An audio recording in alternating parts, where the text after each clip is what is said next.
आज आपण विस्मरणात गेलेला कोकणातला पारंपरिक पदार्थ तो म्हणजे खमंग आणि खुसखुशीत तांदळाच्या पिठाची बोरं कशी बनवायची ते बघणार आहोत.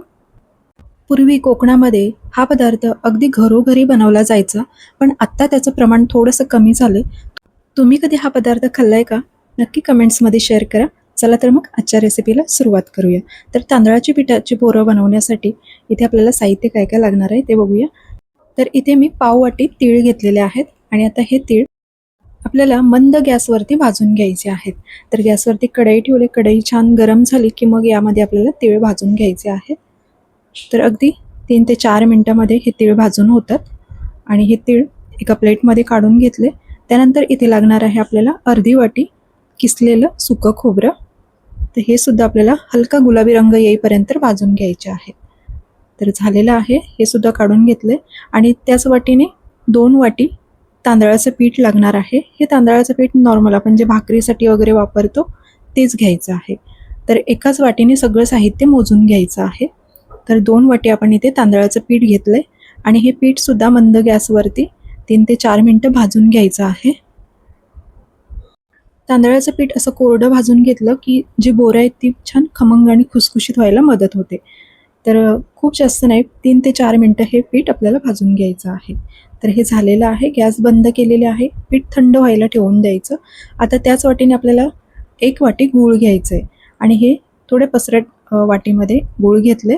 आता यामध्ये आपल्याला थोडंसं कोमट पाणी घालायचं आहे. ते सुद्धा 1 वाटीच घ्यायचं आहे. नंतर आपल्याला गरज लागली तर जास्त पाणी घेऊ शकतो, पण सुरुवातीला 1 वाटी पाणी घ्यायचं आणि हलकं गरम करून घ्यायचं म्हणजे गूळ पटापट यामध्ये विरघळतो. कारण यामध्ये आपल्याला गूळ पूर्ण विरघळवून घ्यायचं आहे. तर हे आपण बाजूला ठेवून देऊया. आता आपल्याला पिठामध्ये मोहन घालायचं आहे. त्यापूर्वी आपण 1 चिमूटभर मीठ घालून घेतले आणि 2 मोठे चमचे तेल गरम करून घेतले आणि हे आता आपल्याला पिठावरती घालून घ्यायचं आहे. मोहन घातल्यामुळे बोरं जे आहेत ते छान खुसखुशीत होतात. त्यामुळे हे मोहन आवर्जून घाला, त्यामुळे बोरं खूप कडक होणार नाहीत, छान खुसखुशीत अशी तयार होतात. तर सुरुवातीला चमच्याने व्यवस्थित मिक्स करून घ्यायचं आणि नंतर मग हाताने पिठाला सगळं मोहन व्यवस्थित चोळून घ्यायचं. तर तेलाऐवजी तुम्ही तुपाचं मोहनसुद्धा वापरू शकता.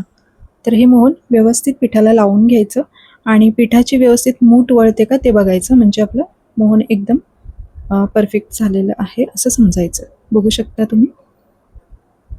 तर हे पीठ आपलं तयार झालेलं आहे. आता यामध्ये जे आपण गुळाचं पाणी तयार करून ठेवलंय तर ते थोडं थोडं घालून हे पीठ मळून घ्यायचं आहे.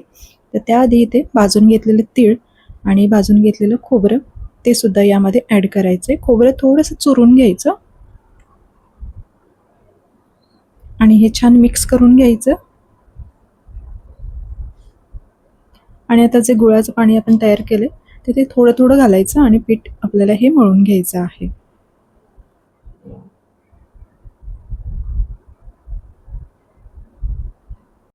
ही तांदळाच्या पिठाची बोरं कोकणामध्ये शक्यतो दिवाळीमध्ये बनवली जातात.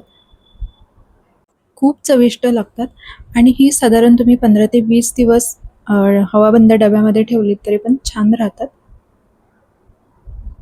तर आता पीठ आपलं तयार झालेलं आहे आणि आपण तयार केलेलं गुळाचं पाणी सगळं यामध्ये वापरलेलं आहे. तर बरोबर आपल्याला 1 वाटी पाणी लागलेलं आहे. पिठाचे बोरे तयार करायला घेऊया. पिठाचा छोटा गोळा घ्यायचा आणि असा गोल आकार द्यायचा. तर सुपारी एवढा साधारण गोळा घ्यायचा आणि अशी सारख्याच पद्धतीने मी सगळी बोरे तयार करून घेते. या पद्धतीने ही तांदळाची पिठाची बोरं नक्की तयार करून बघा. छान खुसखुशीत तयार होतात. अजिबात कडक किंवा पातळ चिवट अशी होत नाहीत. तर मी आता सगळ्या पिठाची ही बोरे तयार करून घेते आणि नंतर मग आपण ही बोरे तयार करून झाल्यानंतर ही तळून घेणार आहोत.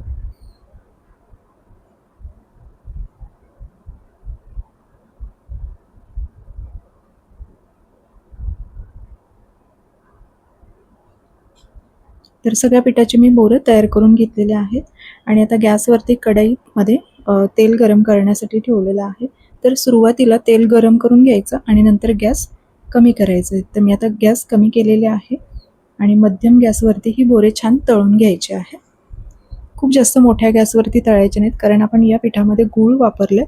तर मोठ्या गॅसवरती तुम्ही जर काही बोरं तळलीत तर ती वरून एकदम डार्क कलर येतो, पण आतमध्ये व्यवस्थित शिजली जात नाहीत. तर आपल्याला हे कमी गॅसवरती छान खमंग अशी तळून घ्यायची आहेत. दुसरं म्हणजे तुम्ही अजून चॅनलला सबस्क्राईब केलं नाही का, लगेचच चॅनलला सबस्क्राईब करा अशा छान छान रेसिपी पाहण्यासाठी. आणि रेसिपी आवडली तर व्हिडिओला एक लाईक नक्की करा. तर बघा आता मस्त रंग बदललेला आहे आणि ही आपली बोरे तयार झालेले आहेत. ही काढून घेऊया एका प्लेटमध्ये.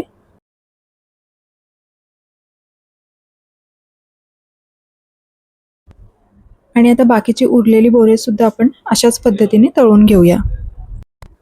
बोरे तळताना गॅस मात्र आपल्याला इथे कमीच ठेवायचा आहे. कमी गॅसवरती आपल्याला ही छान खमंग होईपर्यंत किंवा रंग बदलेपर्यंत बोरे शेकून घ्यायचे आहेत. तर ही सुद्धा होत आलेले आहेत. आणखी 2 मिनिटं आपण ही बोरे शेकून घेऊया. आणि बघू शकता ही सुद्धा झालेले आहेत. मस्त गरमागरम आपली तांदळाच्या पिठाची बोरे ही तयार झालेले आहेत. तर आजची ही रेसिपी तुम्हाला कशी वाटली ही कमेंट्समध्ये नक्की सांगा. आणि व्हिडिओ आवडली तर व्हिडिओला एक लाईक नक्की करा. ही तांदळाच्या पिठाची बोरं तुम्ही मुलांना मधल्या वेळेत खाण्यासाठी सुद्धा देऊ शकता आणि हवाबंद डब्यामध्ये ही 15 ते 20 दिवस राहू शकतात.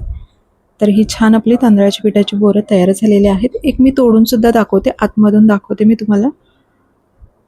अजिबात चिवट झालेली नाहीत, मस्त खमंग आणि खुसखुशीत अशी ही बोरं आपली तयार झालेली आहेत. तर व्हिडिओ शेवटपर्यंत पाहिल्याबद्दल तुमचा खूप खूप धन्यवाद.